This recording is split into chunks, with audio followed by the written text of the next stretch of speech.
A nossa fala, ela foi esquematizada de forma que, ao final dela, seja possível entender uma questão fundamental, que envolve riscos, gestão integrada de riscos, e como uma prática aparentemente simples, como é a época de semeadura, se relaciona com gestão de riscos na triticultura. Então, o nosso objetivo principal é criar a cultura da gestão de risco e da seguridade rural na triticultura brasileira, né? Deixar claro o papel da época de semeadura no rendimento de trigo e, finalmente, conseguir responder a uma questão que todos muito intrigante, que é qual a melhor época de semeadura para trigo. Então, no final da nossa fala, nós esperamos que esses pontos aí sejam cobertos e possam ter ficado melhor esclarecidos a todos que nos assistem. Vamos começar a entender risco. Entender para lidar adequadamente de risco, né? Quais são os tipos de riscos que estão afetos à agricultura, né? Nós temos nas ciências agrárias e no nosso dia a dia um senso comum, de certa maneira equivocada, que costumamos interpretar risco já como perda. Risco não necessariamente é uma perda. Risco envolve eventos que são capazes, sim, de causar dano e, consequentemente, perda.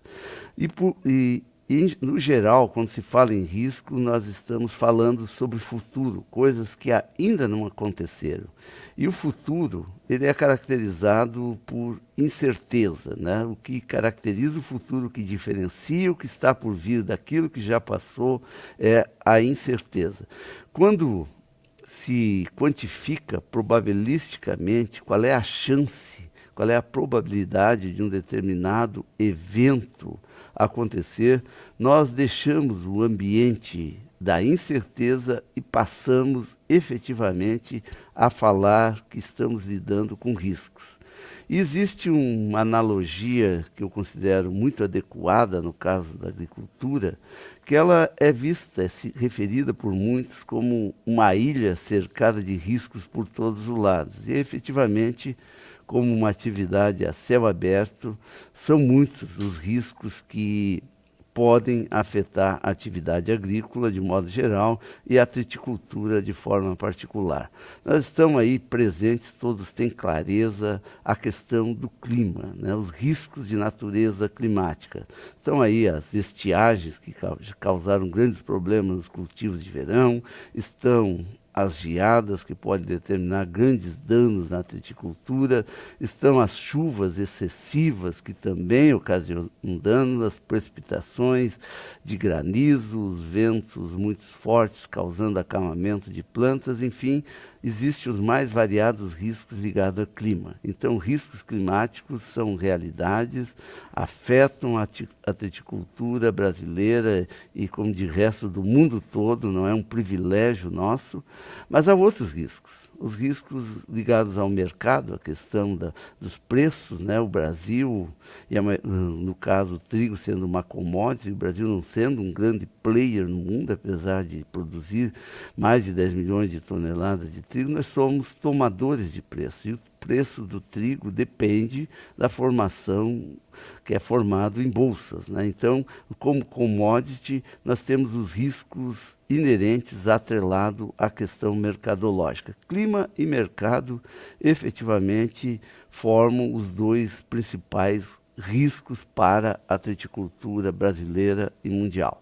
Mas há outros tipos de riscos, né? Os chamados riscos institucionais, que envolvem mudanças de regras, mudanças de legislação, mudanças de tarifas à importação, à exportação, que podem alterar o negócio ligado à triticultura. Então, também, quem planta trigo não está imune a esse tipo de risco. E sem contar os chamados riscos pessoais aí, que podem envolver doenças, mortes, dissolução de sociedades, enfim, os mais variados riscos que dizem respeito à pessoa.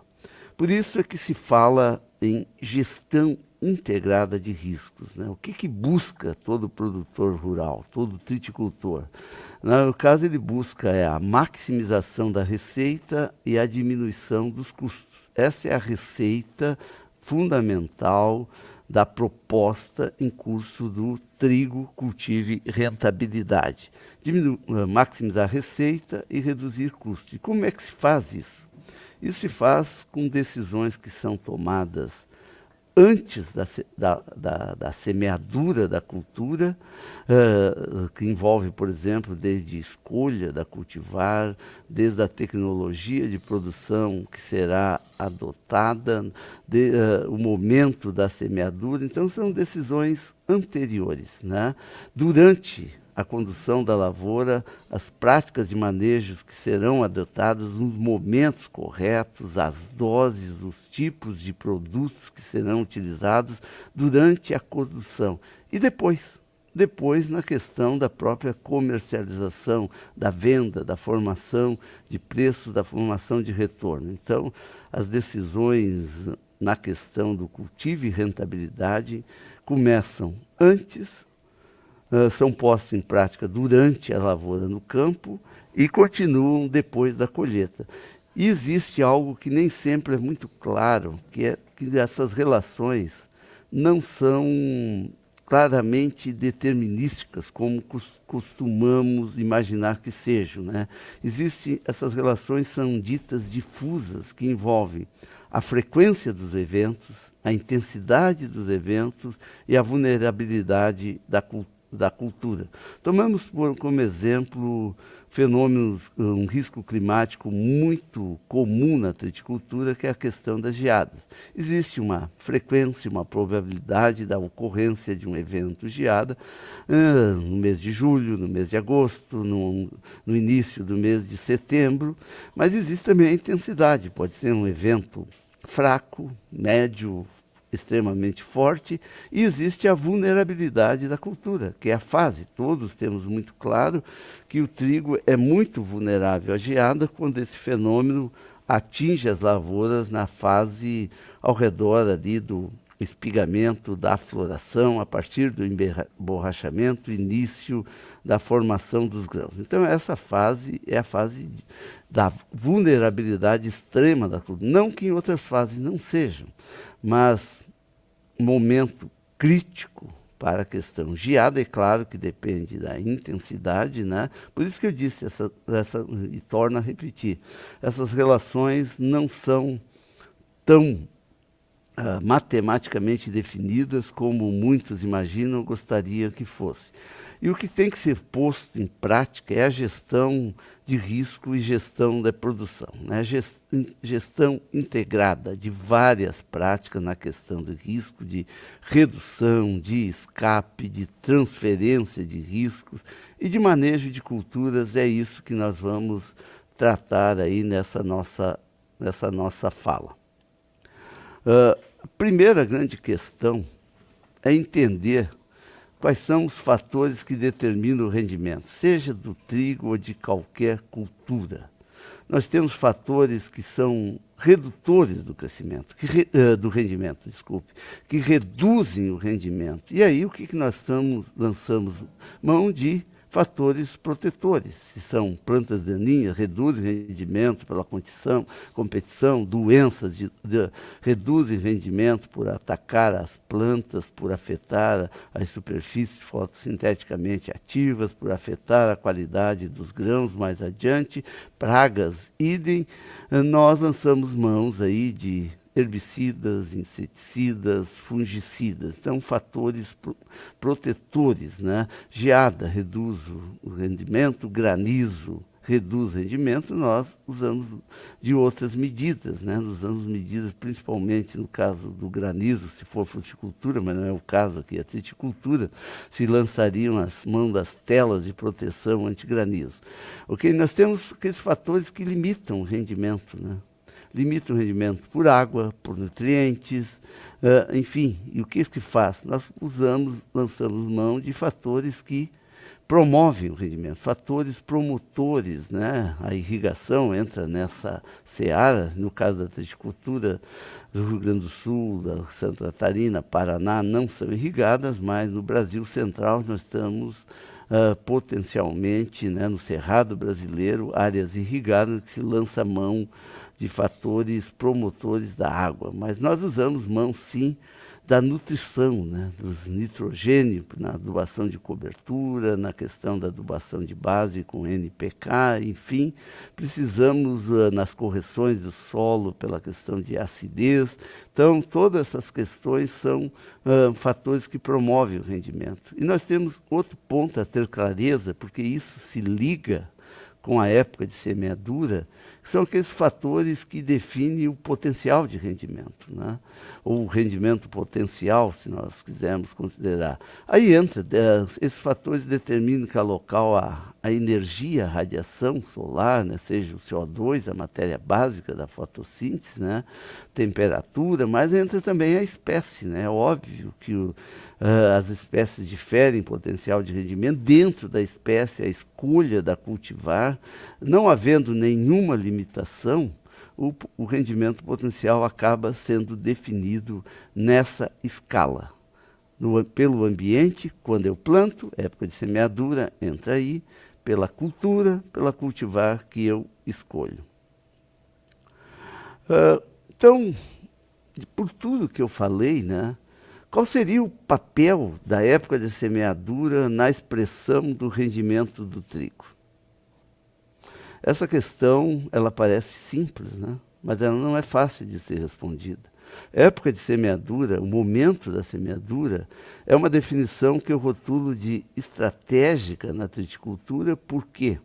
Porque a partir dela é que se constrói os ambientes de produção. Se constrói no sentido que a partir de que eu semeio a lavoura, eu defino o que pode acontecer em termos de temperatura, em termos de chuvas, em termos de energia solar disponível, em termos de eventos que podem causar estresses.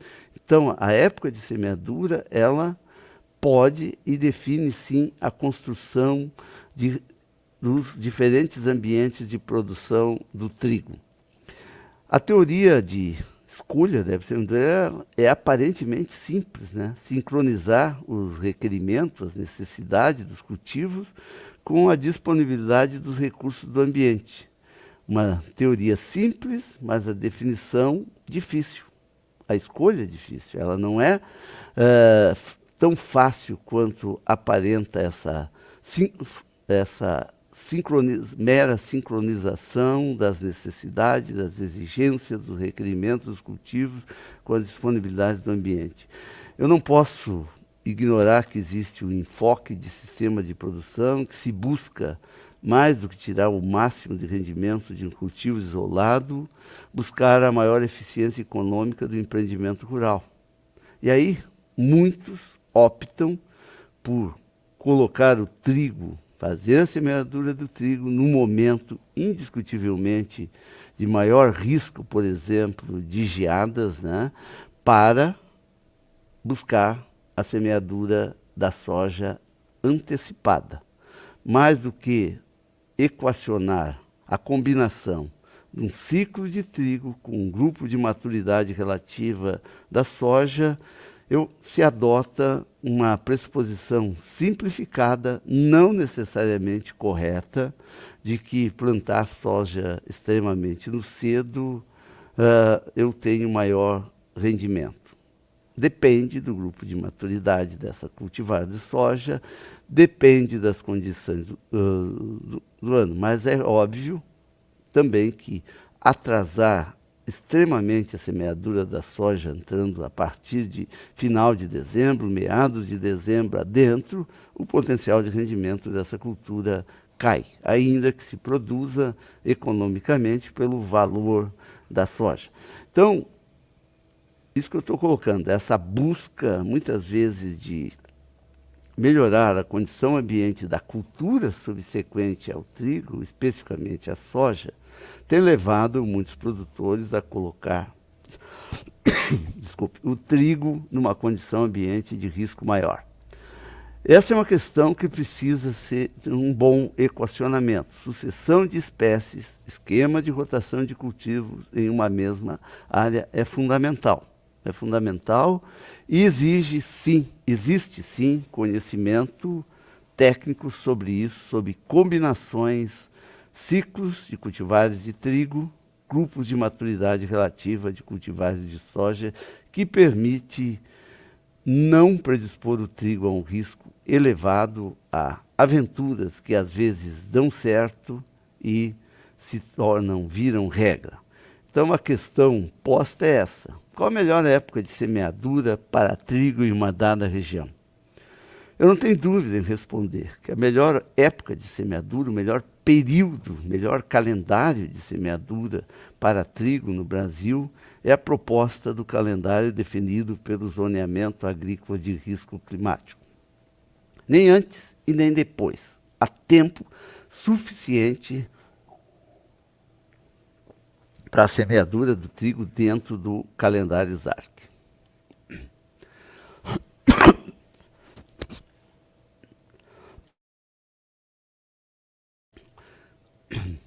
Muitos nos perguntam, né, e têm curiosidade em saber, mas de onde saíram esses períodos de semeadura de trigo que são usados nas análises de risco do ZARC?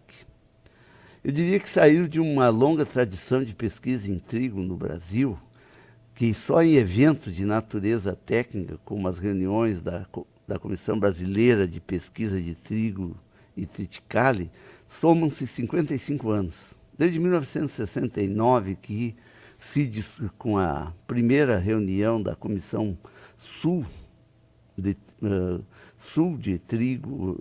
Brasileira de Trigo, né, que foi realizada em Pelotas em 1969, se discute o tema da época de semeadura em trigo no Brasil. Nós coletamos dados desse mapa, mostra claramente 144 locais no Brasil. Usamos quase 1.500 resultados de experimentos conduzidos nesses 144 locais e analisamos a questão dos rendimentos relativos versus riscos dentro desse período. O que nós conseguimos coletar aí são, no eixo do X, estão os decênios do ano, né? 1, 2 e 3, janeiro, 4, 5, 6, fevereiro, e vai até o 34, 35, 36, lá em dezembro. Mas nós temos claro aí que, conforme a região, os rendimentos máximos, embora a ampla variação, né, eles estão entre os decênios 6 ali, né, que seria começo de março, entre o 5 e o 21, né, que daria no final de julho. Mais especificamente, os melhores rendimentos entre abril e até 10 de julho. Isso varia com a região. Então, o calendário, o período, os contornos das análises de riscos para essa época de semeadura saíram desse conjunto aí de experimentos de 1.500 resultados, 1.500 dados de rendimentos e épocas de semeadura coletados do ano 2000 para cá no Brasil. Alguns publicados, outros não, fornecidos pelos bancos de dados. Analisando isso, a gente acaba tendo clareza que os rendimentos tendem muito cedo, dependendo da região, antes de abril, antes de mês de março, diminui. E diminui muito no centro do Brasil aí pela questão das doenças, né? Principalmente pelo ataque de brusone com excesso de umidade. E muito tarde também há uma queda. Mas existe um período aí em que existe uma certa estabilidade, cujos rendimentos médios ficam acima de entre 65% e 70% dos máximos obtidos nesses experimentos. Ok? E esse período que nós usamos, ele pode ir aí desde o decênio 10, que seria começo de abril, mas pode ser o 8, ou seja, entre o mês de março e até o decênio 18, 19, 20, 21, que daria o final de julho. Então, essa parte mais estável do centro, que é o período preferencial de semeadura para análise de riscos.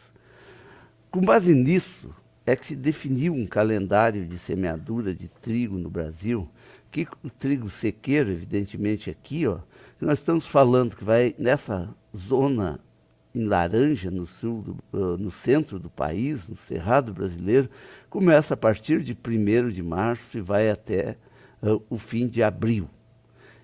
E as semeaduras, então, de trigo no Brasil, vejam bem, nós podemos começar a plantar trigo no começo de março, no Cerrado do Brasil, e vamos se estender até essa região fria que pega aqui no Rio Grande do Sul, em Santa Catarina, sul do Paraná, né, até o final do mês de julho, ou até o 20 de julho nas regiões em azul. Essa região rosa vai até o final do mês de julho, pega os Campos de Cima da Serra, no Rio Grande do Sul, Planalto de Santa Catarina, mas pode ir além no Paraná. E o trigo irrigado no Brasil Central começa a partir de abril, quando inicia a estação seca, e pode se estender até o começo de junho, não muito mais além, para não pegar o início das chuvas, né, no final de setembro, começo de outubro naquela região. E ainda os chamados trigos de duplo propósito, né, que tanto para 1 como 2 cortes, cujas semeaduras começam no mês de abril e não pode se estender muito, né, até o começo de junho, dependendo se é 1 ou 2 cortes, conforme a região, e pela natureza das cultivares que se prestam a essa finalidade, ao pastejo, ao corte, né, esses trigos estão restritos à região sul, ao Rio Grande do Sul, a Santa Catarina e a região mais fria do Paraná. Esses trigos, em geral, possuem exigência em invernalização, são trigos que, na sua origem, muitos tiveram cruzamentos genética de trigos de inverno e, consequentemente, não se adaptam, não reproduzem, não se multiplicam, não conseguem produzir espigar adequadamente nas regiões mais quentes ou em semeaduras muito tarde. Por isso, essa proposta. Então, senhores, plantar trigo no Brasil, época de semeadura, ela pode começar em março e se estender até o final de junho. Como é feito, então, essa indicação? É feita a partir de simulações de riscos que contempla ao redor de 3.500 estações, com dados meteorológicos entre 15 e 30 anos de dados diários, né? E se usa modelagem numérica de terreno para espacializar esses resultados em pontos de grade aí que vão de 1 em 1 quilômetro, cobrindo todo o território nacional. Então, essas simulações estão a cargo da Embrapa Agricultura Digital em Campinas, não são simuláveis em um computador pessoal, né? Existe um centro de processamento lá em Campinas que faz todas as análises de riscos para todas as culturas que são objetos dos ARCs, são mais de 40 culturas, e para o trigo também. Inclusive, o trigo foi a primeira cultura a ter ZARC. Esses resultados, eles dão conformidade às portarias que são publicadas no Diário Oficial da União anualmente, né? E subsidiam tanto o seguro público, que é, embora não sendo seguro, né, não tendo uma apólice, mas funciona como tal, que é o Proagro, que é gerido pelo Banco Central, e também o seguro privado, cujo prêmio é subvencionado pelo governo federal via o Ministério da Agricultura. E esses resultados podem ser consultados na página do mapa, mas de forma mais facilitada num aplicativo chamado ZARC Plantio Certo, né, cujas telas estão aí estão nessa lâmina, nesse slide que eu estou mostrando, e tem para os dois sistemas, né, Android e iOS. Basta baixar na loja de aplicativos ZARC Plantio Certo e fazer a sua consulta de cultivo. E aqui mostram os 3 níveis de riscos que são considerados aceitos: até 40% em laranja, até 30% em verde e até 20% em azul. E aí é um ponto que eu gostaria de deixar mais claro, porque nem todos conseguem entender essas cores. Quando eu falo, e nós vamos ver aí que varia com o tipo de solo, vai variar com o período da semeadura, que vai ali maio, junho, julho, né, com solo 1, 2, 3, e os grupos das cultivares, né, mais precoces, precoce, média e tardia, grosso modo, assim, mas conforme a dos ciclos mais curtos, ciclo intermediário e os ciclos mais longos. O que se tem é que nem todos têm clareza, mas é tudo igual o risco. Se eu planto, então, de uma cultivar, eu tenho risco de 20% desde o começo de junho até o final. Não é 20% em todo o período, é até 20%.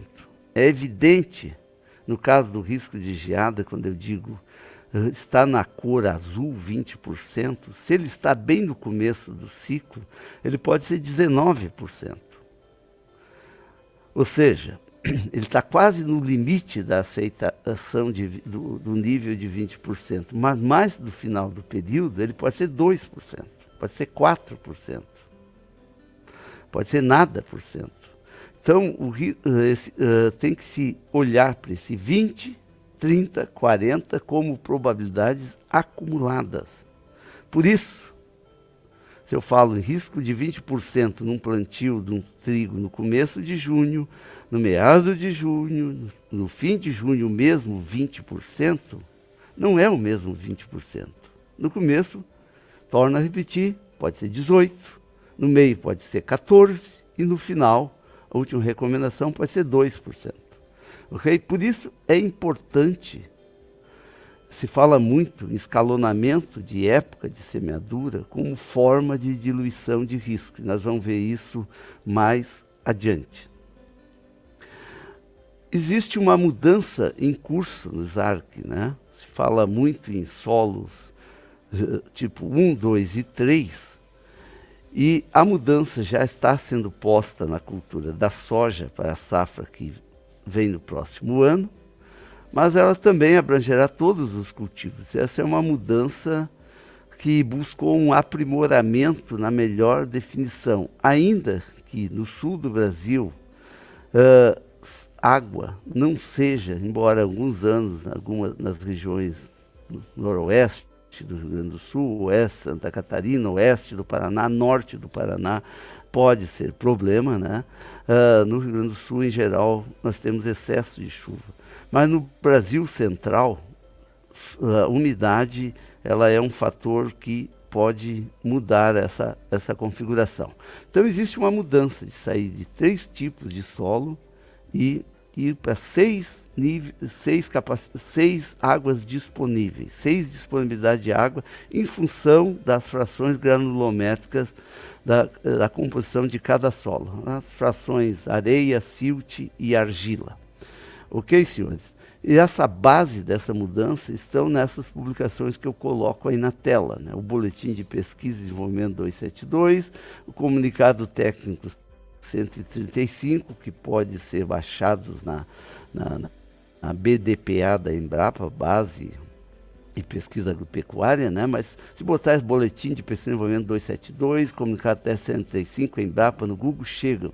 E isso virou norma, virou uma instrução normativa, né, de 2 de agosto de 2022, que já fixou essa mudança e definiu como é feito esses cálculos. O SARC Plantio Certo faz esse cálculo. Então essa é uma mudança, não está em curso nessa safra no trigo, mas entrará no futuro, talvez até mesmo em 2024. Vai depender dos órgãos de política pública, no caso o MAPA, especificamente o MAPA, que coordena o Programa do Zoneamento Agrícola de Risco Climático.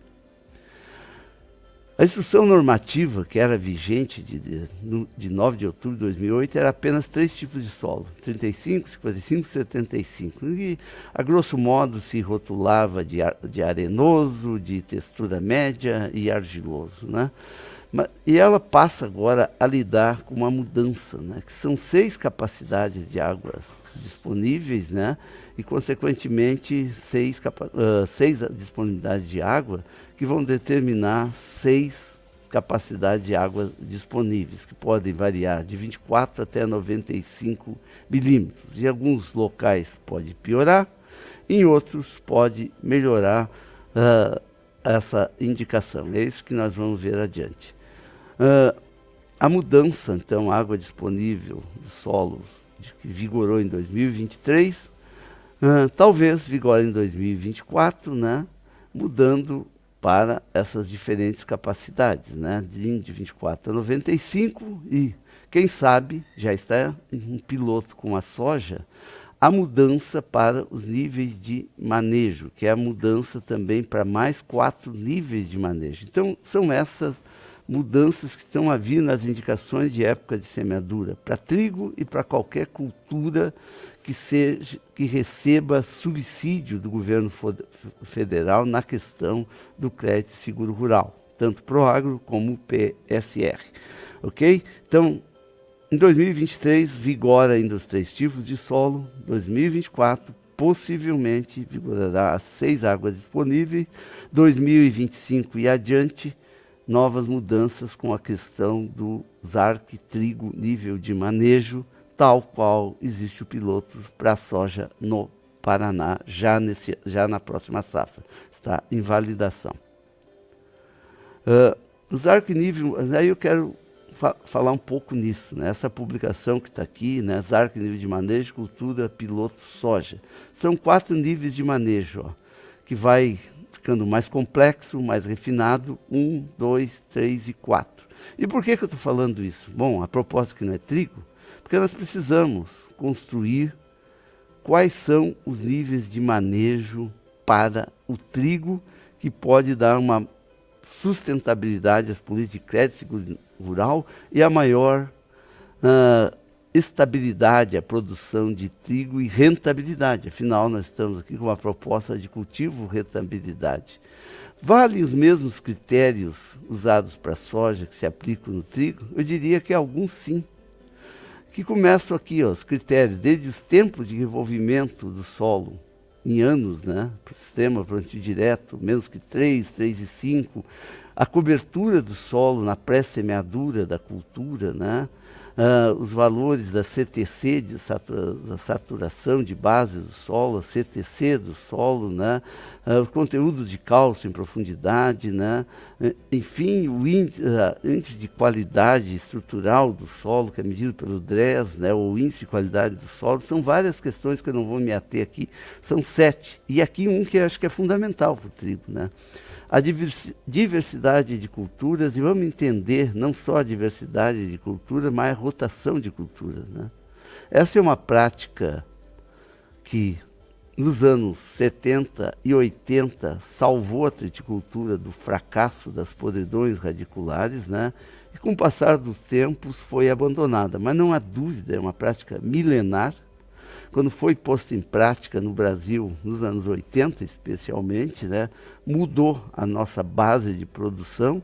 Com o tempo se foi relaxando um pouco, né, até porque pelas podridões radiculares não se conhece resistência genética, né, em algum nível, tratamento de semente, mas não para suportar. Então, manejo, nós vamos lidar com isso, não vou me ater aqui, aqui são os exemplos da soja, nós vamos construir aí, em conjunto com a assistência técnica, com a pesquisa, o que seriam os níveis de manejo passíveis de serem usados no campo e subsidiarem as políticas de crédito e seguridade com as recomendações ZARC e época de semeadura, evidentemente. Os grandes riscos, os grandes sinistros no trigo estão aqui, ó, no Brasil inteiro. O primeiro deles está em verde, chuva excessiva. O segundo, principalmente porque o trigo concentra, né, quase 90%, Rio Grande do Sul, Santa Catarina e Paraná, a região que não tem estação seca. Geada é o segundo e seca, estiagem, o terceiro. E seca, estiagem tem mais abrangência, maior impacto, norte do Paraná, São Paulo, Mato Grosso do Sul, Minas Gerais, Goiás. Isso é evidente. E aí é os riscos que nós temos que lidar. Por isso que antecipar demasiadamente o trigo, ou plantar sempre no começo do período indicado, predispõe a esse risco elevado de geada, que está na ordem de 30% das sinistros deferidos das comunicações de perda, que é Proagro, é Banco Central, estiagem. Mas será que é tudo chuva excessiva, tão alta assim, né? A primeira causa? Senhores, eu acho que tem muito manejo inadequado sendo respaldado por chuva excessiva. Não se ignora que no sul do Brasil, e especialmente em anos de El Niño, né, estamos nos anos de El Niño, nós podemos ter, sim, chuva em excesso, com danos na triticultura. Mas aqui é uma prática muito clara, né, da falta de rotação de cultura. Manchas foliares, né, não é necessariamente só chuva excessiva. A mau manejo, a sensibilidade, a proteção inadequada da cultura e especialmente falta de rotação de culturas. Mas é uma combinação, sensibilidade, falta da proteção no momento certo, uma proteção química que estou falando, mas acima de tudo, rotação de culturas. Outra questão, ferrugem da folha, que nós vemos aqui de dois lados, a resistência genética, que eu muitas vezes não olho e ignoro isso, achando que os produtos de proteção, os fungicidas, melhoraram substancialmente tudo, resolve, mas se eu entro de um momento inadequado, também não resolve mais, né? O controle químico, então, um controle químico, a falta da combinação do controle químico, da resistência genética, do produto específico do momento, também tem dado respaldo aí a um risco que não é clima, mas que acaba sendo envolvido, relacionado como clima, como chuva excessiva. Mal do pé, algo que muitas vezes tínhamos que procurar com lupa para encontrar, mas já tem lavouras aparecendo. Essa foto aqui mostra isso, rotação de culturas, né? Foi a base, isso era a grande praga dos anos 70 e 80, em que a obrigatoriedade naquele período da rotação de cultura tornou viável novamente a triticultura no sul do Brasil, especialmente. Mas, se não se descuidarmos, o mal do pé pode voltar essa podridão radicular aí. Mosaico comum do trigo, né? Mostrando aí manejo inadequado na questão de solo excessivamente úmido, área com histórico, a escolha de uma cultivar com muito sensível à questão do mosaico, a essa virose do trigo que está presente no solo, tudo isso um manejo inadequado, posteriormente justificado como chuva excessiva. Geada, aquilo que eu falei, o risco no início das épocas de semeadura, né, é maior. Eu vou começar o meu período de semeadura pelas cultivares mais precoces? Evidentemente que não. Deveria combinar no início dos períodos cultivares de ciclo mais longo, no final cultivares de ciclo mais curto. Deveria começar a semeadura não pelas áreas mais baixas, como mostra essa foto, onde o dano, embora ela esteja um pouco clara, mas lá naquela baixada foi uma geada de 2021, né, na região noroeste do estado, tirado pelo Colégio Leonardo Pires, em que mostra muito claro, né, a questão da drenagem do ar frio, do maior impacto, dos maiores danos nas partes mais baixas. Então, essa falta de estruturação da semeadura, desde as áreas do terreno, desde a escolha das cultivares, predispõe ao maior risco de geada, sim. E aqui, né, também do colega João Leonardo Pires, a questão do escalonamento da semeadura. Se existe 40, 50 dias no calendário de semeadura preconizado para o trigo, e a partir da semeadura, eu disse lá no começo, eu começo a construir o ambiente de produção e a predisposição aos riscos, vejo como esse escalonamento da semeadura com o cultivar precoce, o reponte, quando semeado lá em maio, antes do período, que pode escapar.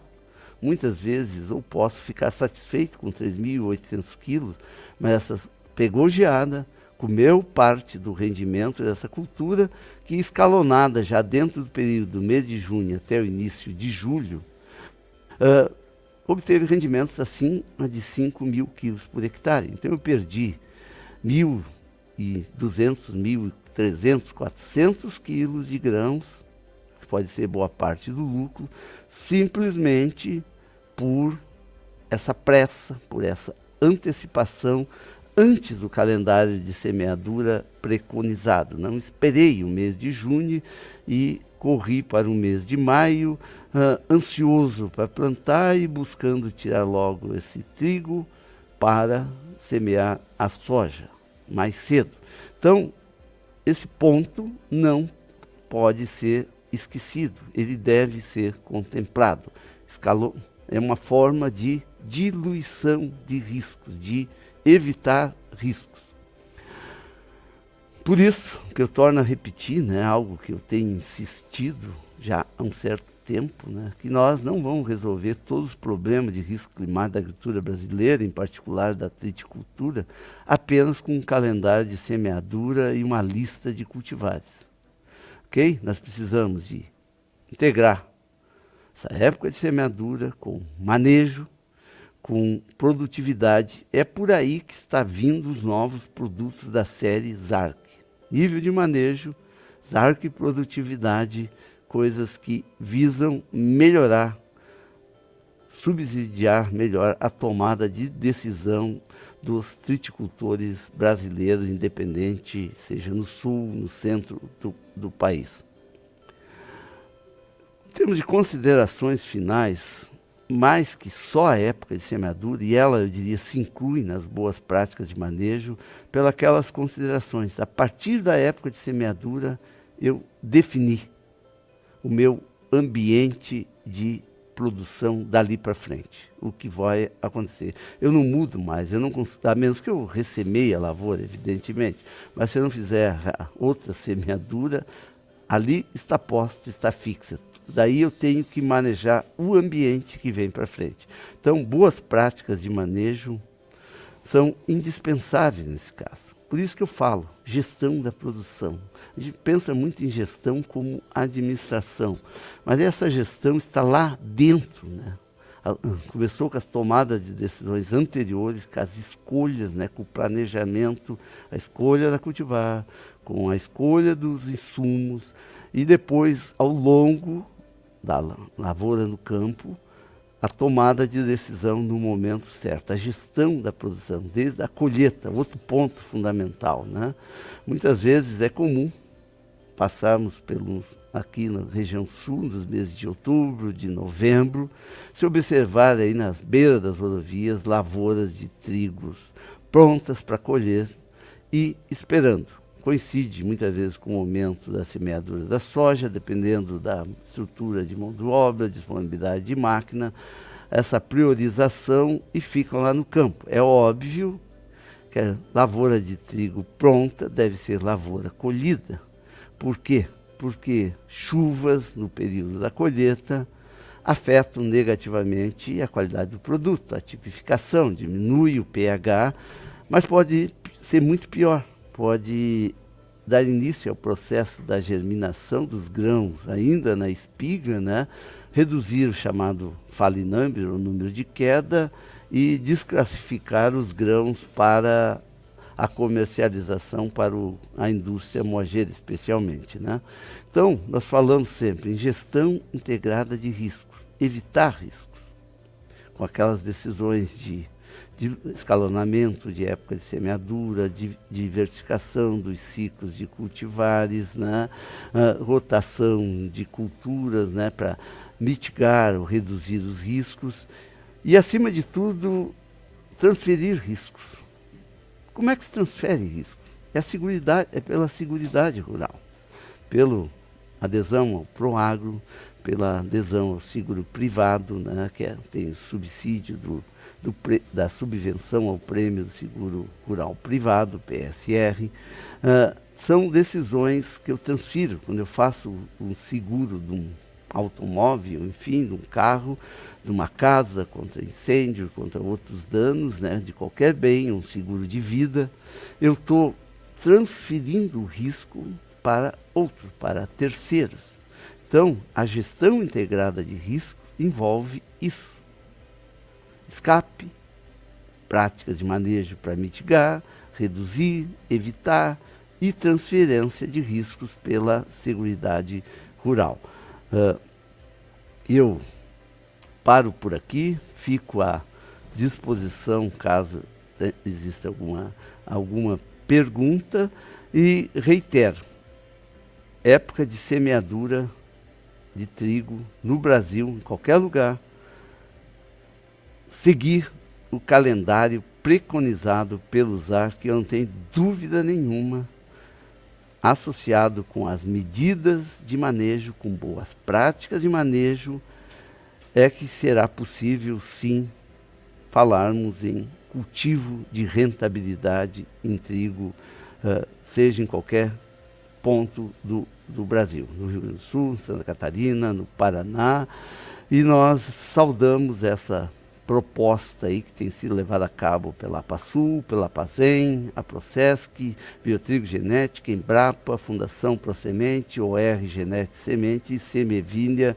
como uma união de esforço, como uma parceria estratégica em prol do desenvolvimento da triticultura brasileira. Muito obrigado pela atenção.